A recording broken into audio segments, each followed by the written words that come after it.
Imagine you're standing in the Amazon. Not the Amazon of today, but one that existed millions of years ago.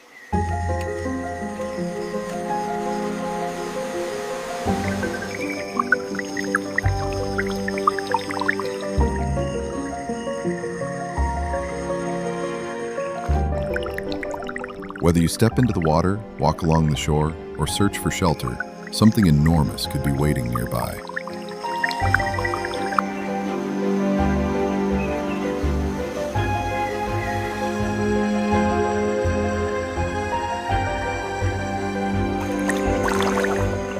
So would you survive here? To find out, we need to travel back in time and explore one of the strangest ecosystems Earth has ever seen. But before we begin, be sure to subscribe to Mega Science and join us for more journeys into the ancient world.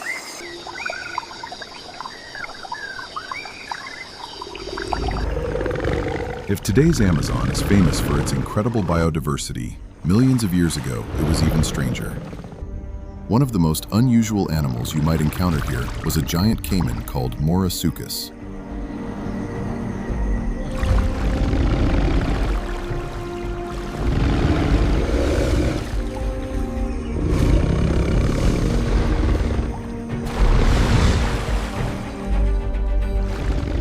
Living between about 13 and 7 million years ago, Mourasuchus could reach lengths of roughly 20 to 26 feet.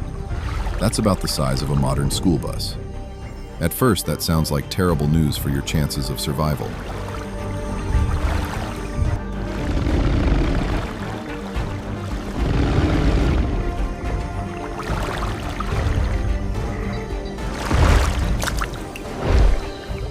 After all, seeing a crocodilian that large anywhere nearby would be enough to make most people turn around immediately.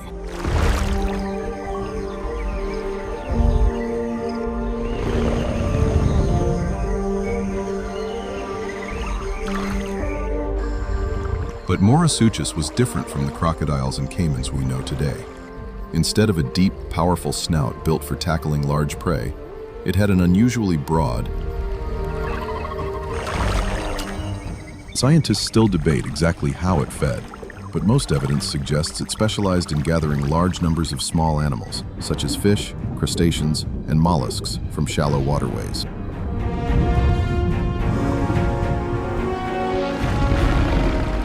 Yet despite its size, it was probably not the deadliest crocodilian in these wetlands.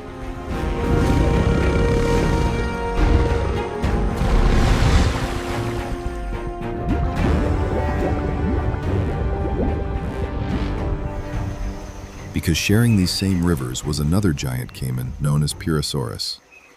Unlike Mourasuchus, Purosaurus was built for power. Some individuals may have exceeded 30 feet in length and possessed one of the most powerful bites ever estimated for a crocodilian relative. And that's bad news for your chances of survival.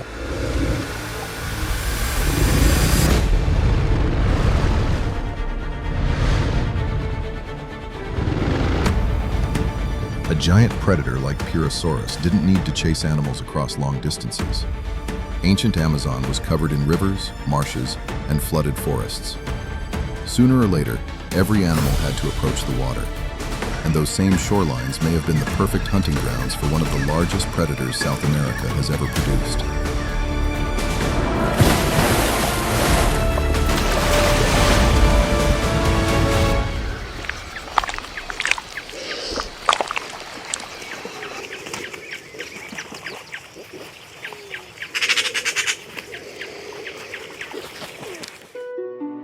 Meet Gryposuchus. Living between about 16 and 5 million years ago, this giant crocodilian was one of the largest members of the gharial-like group ever discovered.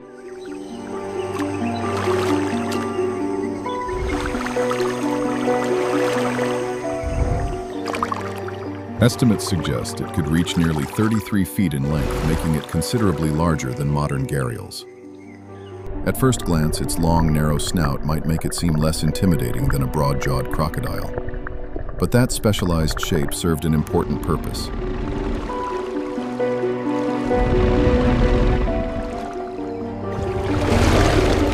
Its jaws helped reduce water resistance, allowing Gryposuchus to snap rapidly sideways through the water and catch fish with remarkable efficiency. Its mouth was lined with numerous sharp teeth designed to firmly grip slippery prey.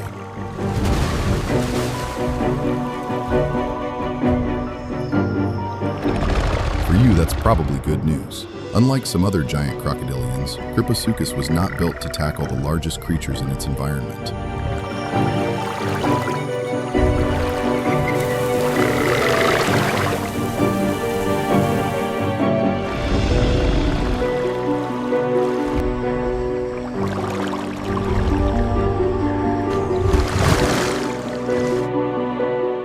Most evidence suggests it spent much of its time hunting fish and other aquatic animals in the vast river systems that once covered parts of northern South America. But there's a larger lesson here. The fact that a reptile approaching 33 feet long could survive primarily on aquatic prey tells us just how productive these ancient waterways were. The rivers, lakes, and wetlands of Miocene Amazonia supported enormous populations of fish, creating enough food to sustain some of the largest crocodilian relatives the world has ever seen. And that means one thing for your chances of survival. There was no shortage of large animals sharing these waters. Every channel, every flooded forest, and every muddy shoreline was part of a thriving ecosystem filled with creatures that had evolved to dominate their environment. If you found yourself standing along the edge of one of these rivers, the water might look calm. But beneath the surface, an entire world of giants was already there. And even Gryposuchus was not the most impressive reptile waiting in Amazon's ancient past.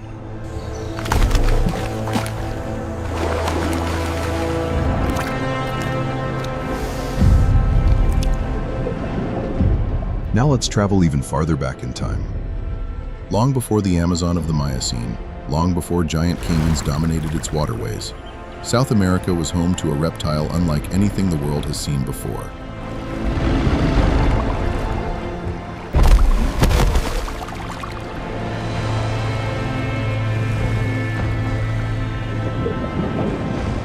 Meet Titanoboa.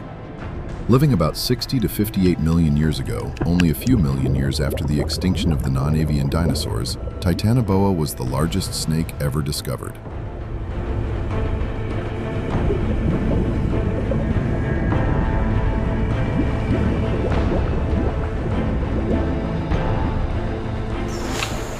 Estimates suggest it reached lengths of around 40 to 50 feet and weighed well over a ton. With such enormous size, Titanoboa became one of the most terrifying predators of its time. Few animals could challenge it, and anything unfortunate enough to enter its reach could quickly become its next meal. Its enormous size was likely made possible by the unusually warm climate of the Paleocene. At the time, tropical regions were significantly hotter than they are today, creating conditions that allowed cold-blooded reptiles to grow to extraordinary sizes. And that's where your survival problem begins. Unlike a large predator that can be spotted from a distance, Titanoboa was built for ambush. It spent much of its life in wetlands, rivers, and swampy environments, where its massive body could remain partially hidden beneath dark water or dense vegetation. You wouldn't hear it coming. In many cases, you probably wouldn't know it was there at all.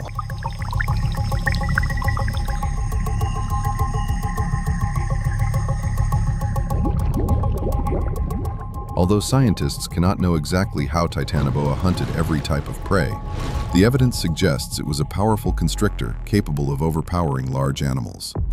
Once it struck, sheer size and strength did the rest.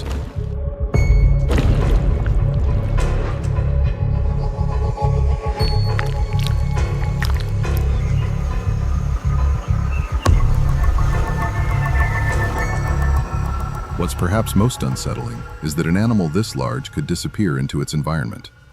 A predator stretching nearly 50 feet long could remain almost invisible in the vast wetlands of ancient South America.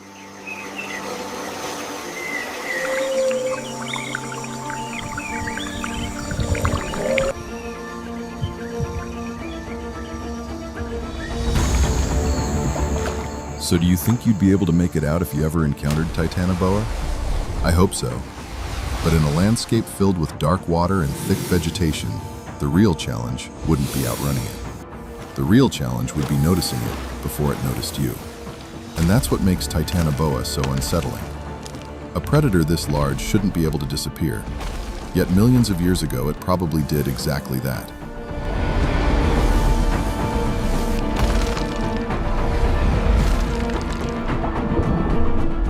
After seeing giants like Titanoboa and Mourasuchus, it's easy to assume that the most impressive animals in the ancient Amazon were always the predators.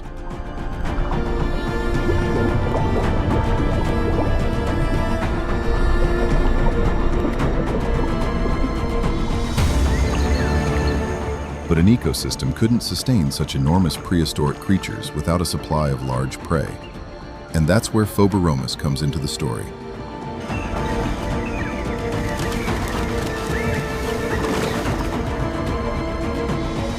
Living between about 11 and 8 million years ago, it was one of the largest rodents ever discovered, with some estimates suggesting it weighed several hundred pounds.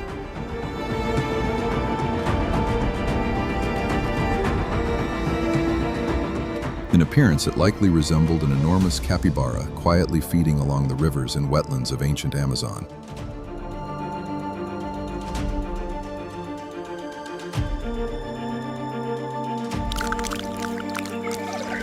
At first glance, that might seem like good news for you.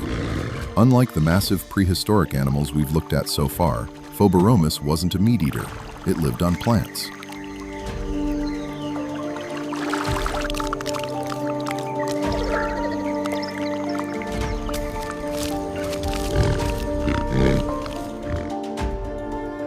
But its existence reveals something important about this ancient world. For a plant-eating animal to grow this large, the environment had to provide an enormous and reliable supply of food. The wetlands and floodplains of ancient Amazon were so rich in resources that even herbivores could reach sizes rarely seen today. And that creates a different problem. The bigger the prey, the larger the hunters and environment can sustain. So while you probably wouldn't need to worry about Phoberomys itself, you should definitely worry about what might be watching it.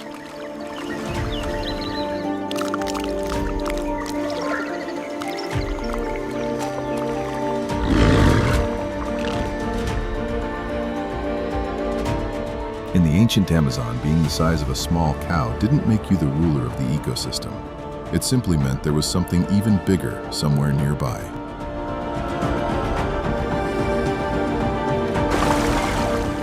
And if Phoberomys showed that even rodents could grow to extraordinary sizes, the next animal proves that the ancient Amazon was producing giants in almost every corner of the ecosystem.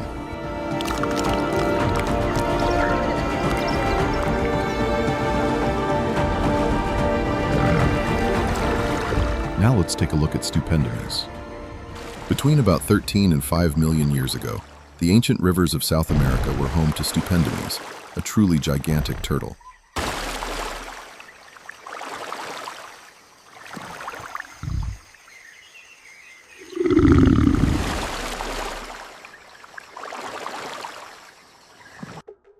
Its shell could reach nearly 3 meters, 10 feet in length, while some individuals weighed well over a ton.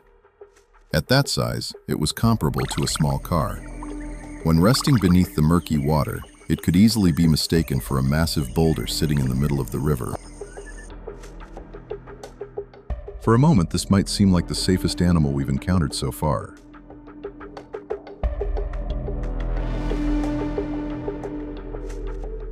A shell this large is an incredible defense. In most modern ecosystems, very few predators would even consider challenging an animal protected by armor of that size.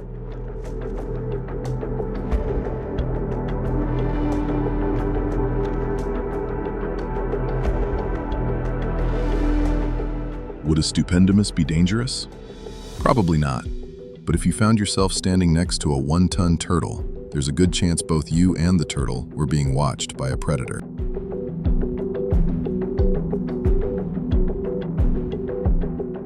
Fossils of Stupendemys have been found bearing marks that scientists interpret as bites from giant crocodilian relatives.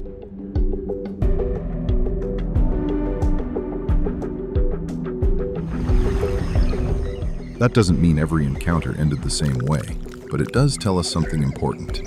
Even a turtle weighing more than a ton was not completely beyond the reach of the ecosystem's largest predators.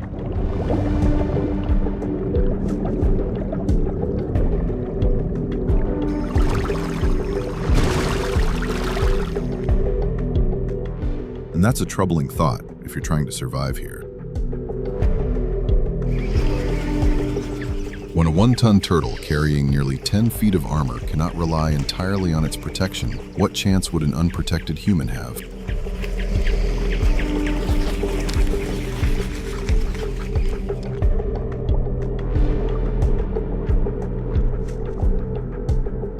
What's also interesting is that Stupendemys was not simply a passive part of the environment.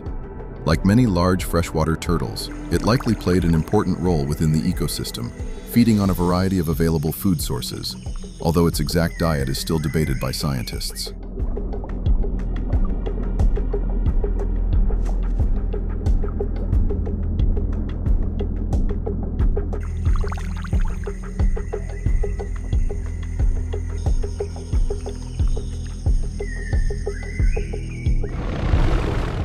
The bigger picture is what matters. Ancient Amazon was so rich in resources that it could support giant snakes, giant caimans, giant rodents, and even giant turtles all at the same time. Yet despite their size, none of them were completely safe.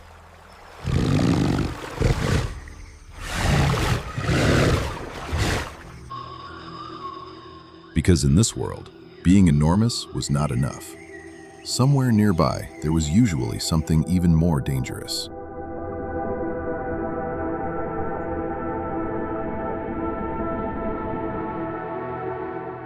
After seeing one-ton turtles, rodents the size of cattle, and crocodilian relatives longer than a bus, it might seem like size was everything in ancient Amazon, but that wasn't always the case. One of the most formidable predators in these waterways wasn't the largest animal around. It wasn't 30 feet long, it didn't weigh several tons, and chances are you would never see it coming. Meet Megapiranha.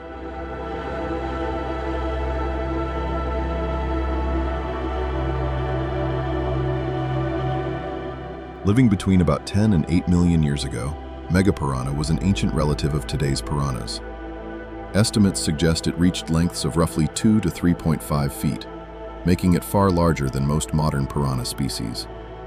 Compared to giants like Mourasuchus or Titanoboa, it might not seem particularly impressive, but appearances can be deceiving. What made Megapiranha so formidable was its bite.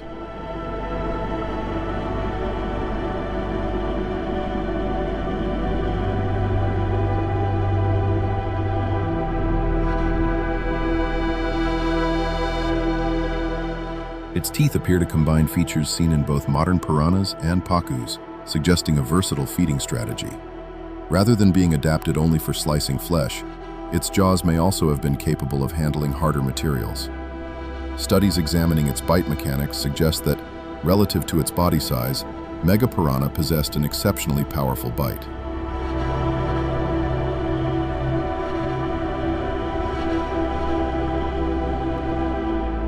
And that's exactly what should worry you. A giant caiman can often be seen from a distance. A massive snake leaves clues that it's nearby, but a fish living beneath dark, sediment-filled water is a different problem entirely.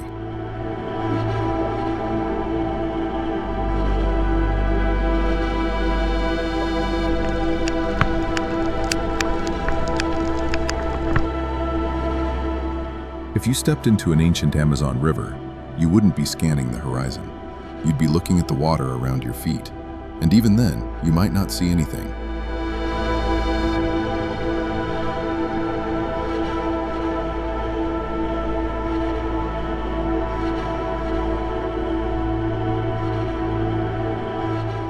Would Megapiranha be the most dangerous animal we've discussed? Not necessarily, but it may have been the easiest one to underestimate.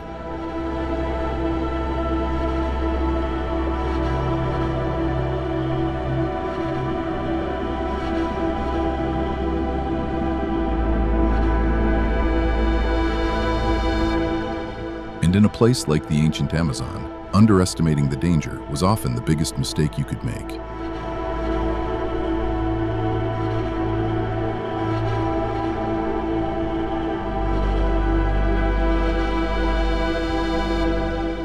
So would you survive ancient Amazon? Maybe for a few hours, maybe for a day, but in a world filled with giant snakes, massive crocodilian relatives, and predators hidden beneath the water, your chances wouldn't be very good. Ancient Amazon wasn't just bigger than the world we know today, it was stranger, wilder, and far less forgiving.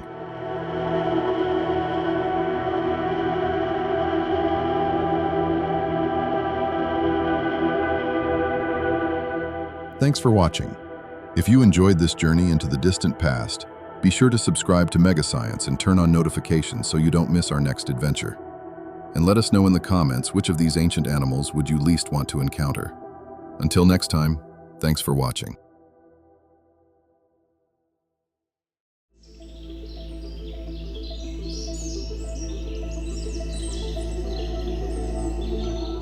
This baby bird died nearly 100 million years ago, yet it still looks almost untouched, with its feathers, claws, and even the shape of its body preserved in remarkable detail.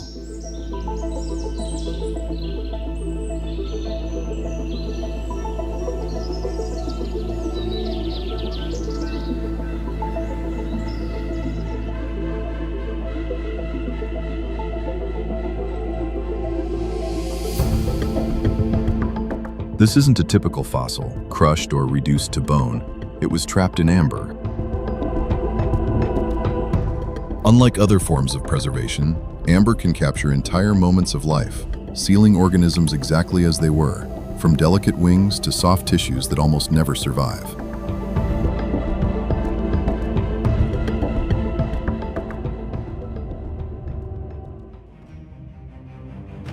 And this tiny bird is just the beginning. It is a hatchling belonging to the group Enantiornithes, also known as opposite birds.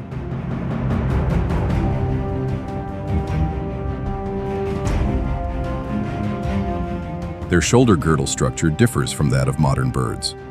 These ancient birds coexisted with dinosaurs and possessed claws on their wings.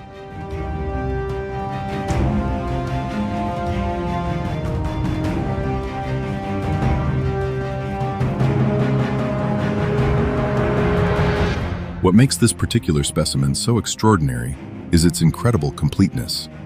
Scientists can clearly see its skull, neck, one wing, both feet with tiny sharp claws, and even patches of skin and feathers.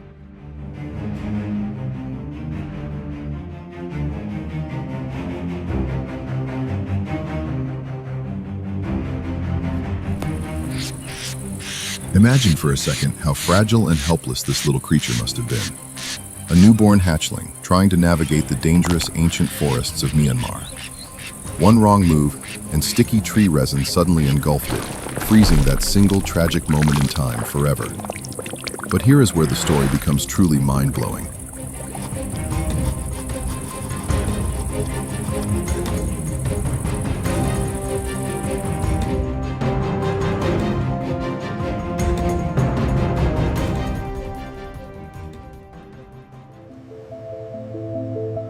Shortly after studying this baby bird, scientists examined another piece of amber from the same region. What they found inside completely changes our understanding of the dinosaur family tree.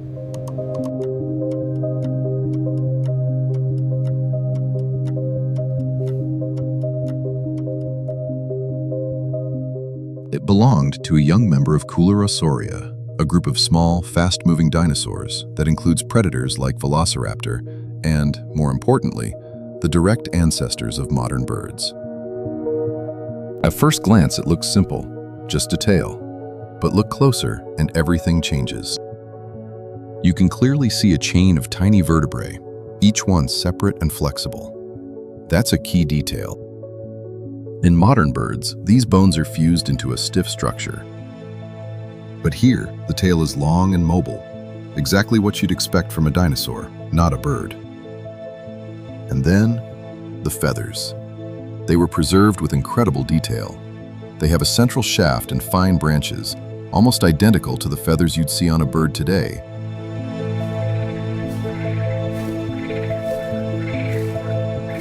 But they're missing one crucial feature: the tiny hooks that lock feathers together for flight.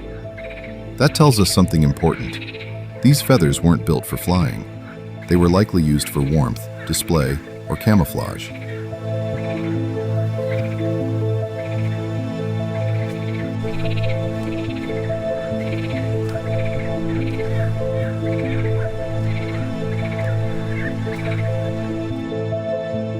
A dinosaur, with feathers that look like a bird's, but a body that clearly isn't a bird yet.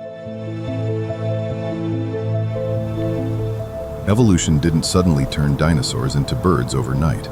It was a gradual shift, step by step, feature by feature. Feathers came first.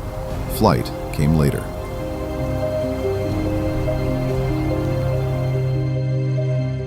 Amber didn't just preserve a tail. It preserved a turning point. Birds didn't just evolve from dinosaurs. Birds are the only surviving dinosaurs. Just when it seemed the prehistoric world couldn't get any stranger, Amber revealed a tiny, wingless insect, only a few millimeters long.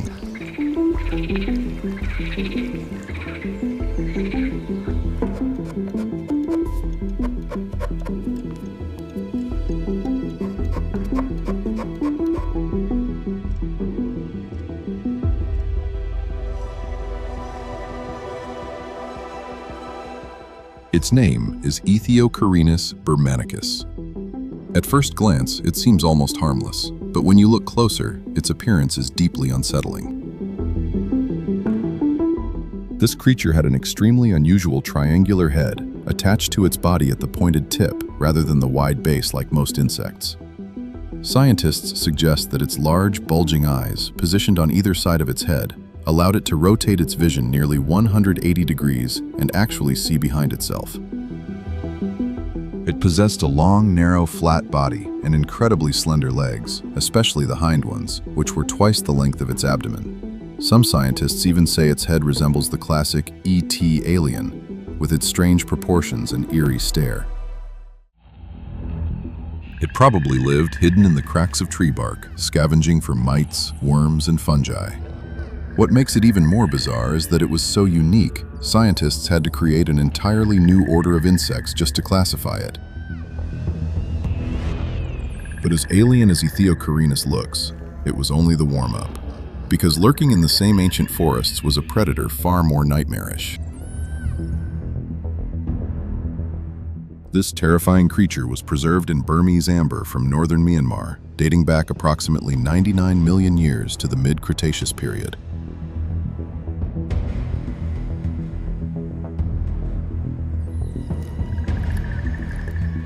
It is called Hydomyrmecinae, also known as the hell ant. What made these ants truly unique was their completely alien hunting system.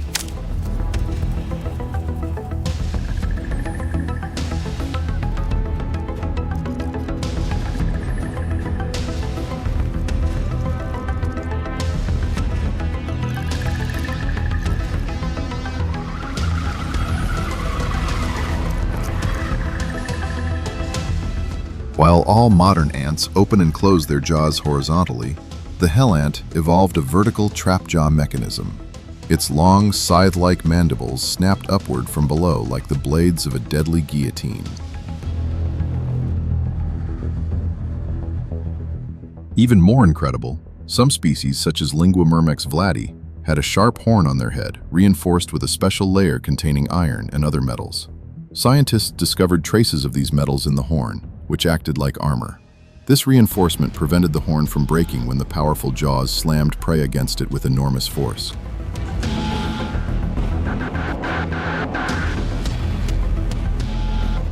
One of the most famous pieces of amber captures this horrific scene. It reveals a hell ant named Ceratomyrmex preying upon a prehistoric cockroach, specifically Caputoraptor elegans. The ant's mandibles are clamped firmly around its prey, frozen forever in amber.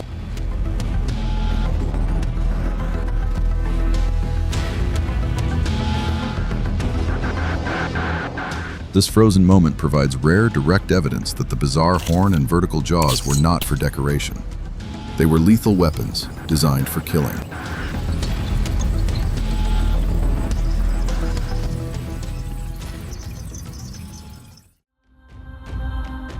For over 20 million years, these hell ants dominated as specialized predators in the insect world. Yet despite their advanced and terrifying hunting equipment, they eventually disappeared completely.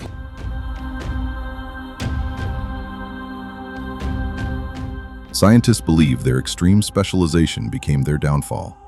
They relied too heavily on one specific hunting style. When their prey evolved new ways to escape, or when the forest ecosystems changed dramatically, the hell ants could not adapt in time and went extinct.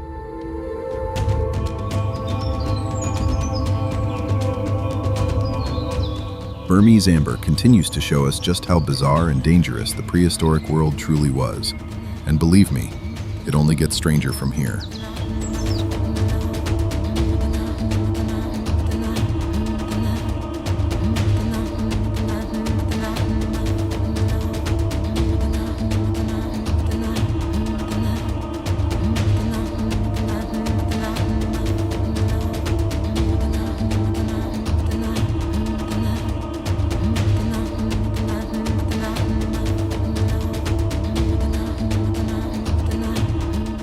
The next discovery is so extraordinary that it still sparks intense debate among scientists to this day.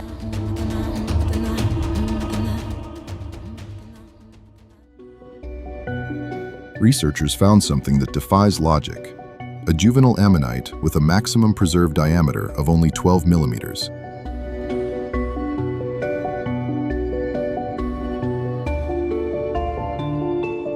This tiny sea creature belongs to the genus Puzosia, a subgenus that first appeared in the late Albian and continued into the Cenomanian.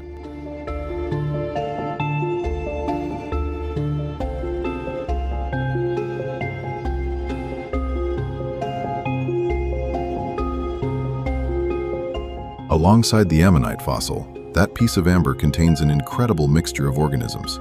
At least 15 mites from the Theracaridae family, a small spider from the Unopidae family, and several scuttleflies from the Phoridae family. Additionally, the amber holds 4 marine snail shells and several isopods similar to Armadillidae and Spheromatidae. An ammonite is a creature that lived in the ocean. Amber is hardened resin from trees that grew on land. A marine ammonite lying next to land mites, forest spiders, and flies, all perfectly sealed together in tree resin. How is this even possible?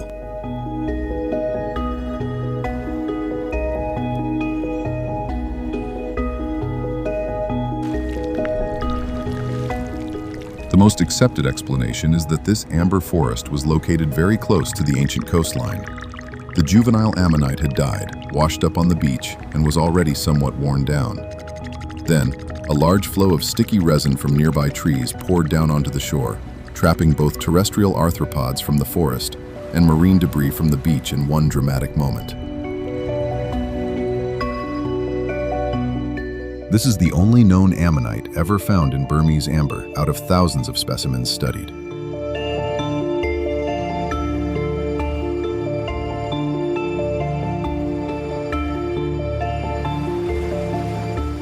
This impossible discovery doesn't just challenge our imagination. It gives us a rare glimpse into a world where the boundary between sea and forest was far more blurred than we once believed. And trust me, amber still holds far more incredible secrets than this.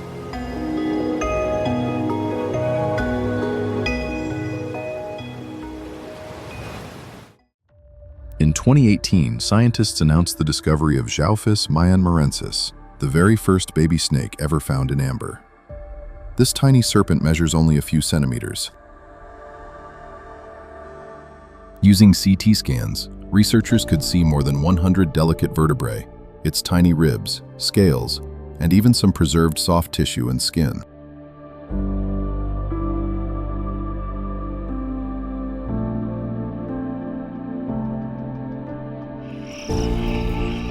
This wasn't just any snake.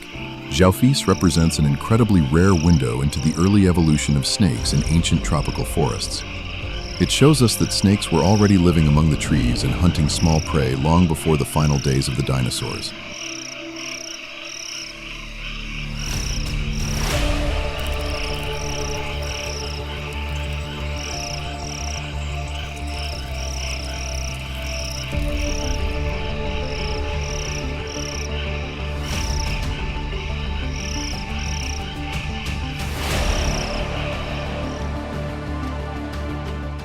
But the surprises don't stop there.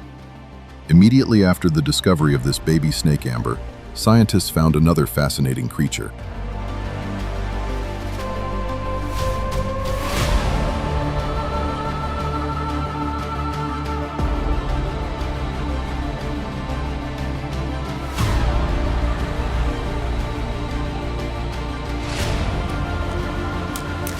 This is the amber of Electorornis, a small bird that lived during the same period.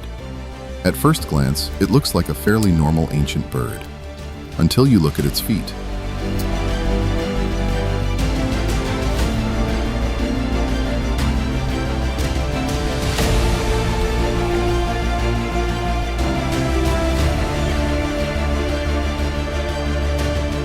One of its toes, specifically the third toe, is abnormally long, almost twice the length of its other toes, and even longer than its entire lower leg.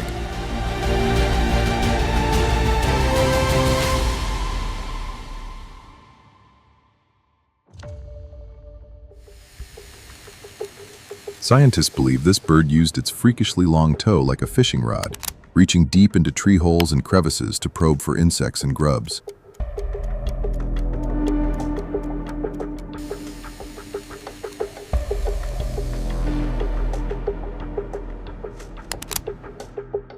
While some birds were developing better wings for flight, others were growing ridiculously long toes to survive in the complex forest environment.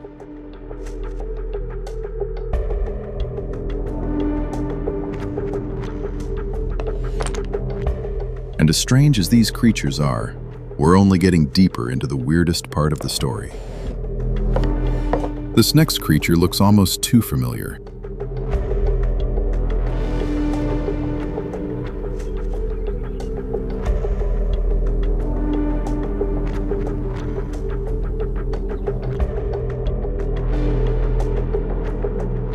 Preserved in 20-million-year-old Dominican amber is Anolis electrum, a small lizard that appears nearly identical to the Anolis lizards living on trees today. It has the same slender body, large eyes, long limbs, and specialized sticky toe pads that allow it to climb smooth surfaces with ease. What makes this specimen truly remarkable is how rare it is. Lizards are vertebrates, strong, fast, and usually agile enough to escape sticky tree resin.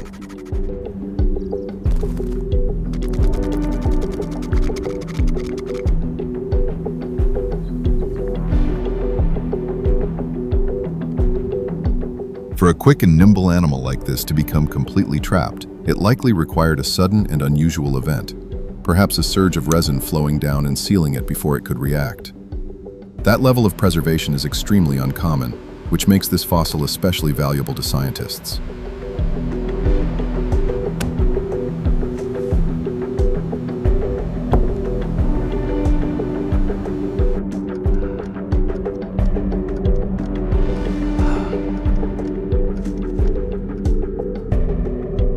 What's even more striking is how little it has changed. It looks almost identical to modern Anolis, as if evolution had already refined this design 20 million years ago and saw no need to improve it further.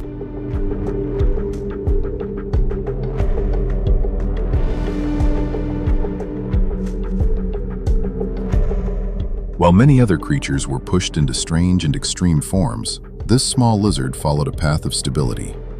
Its body plan was already so effective that it barely needed to change. And now, for the final and strangest discovery of all.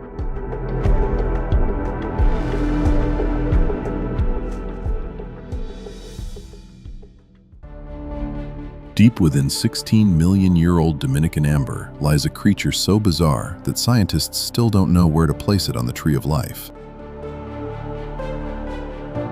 Its name is Sialomorpha dominicana, affectionately nicknamed the mold pig.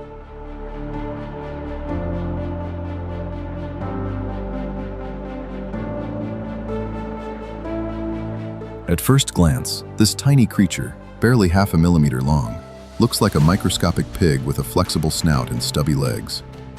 It had a soft, pale body covered in tiny hairs, and it appears to have fed on mold and microscopic invertebrates. It shares some features with tardigrades, mites, and even certain ancient invertebrates, but it doesn't perfectly fit into any existing group. Because of this, scientists were forced to create an entirely new family and genus just to describe it.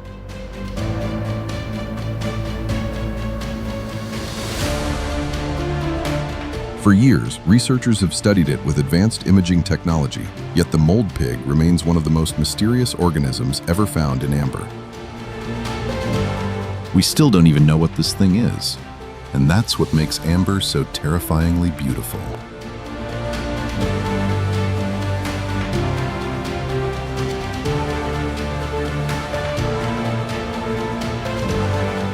It reveals how strange, unpredictable, and wonderfully weird life has always been. What do you think of these amber pieces? Let me know in the comments below, and don't forget to subscribe to the channel. Thank you so much for watching.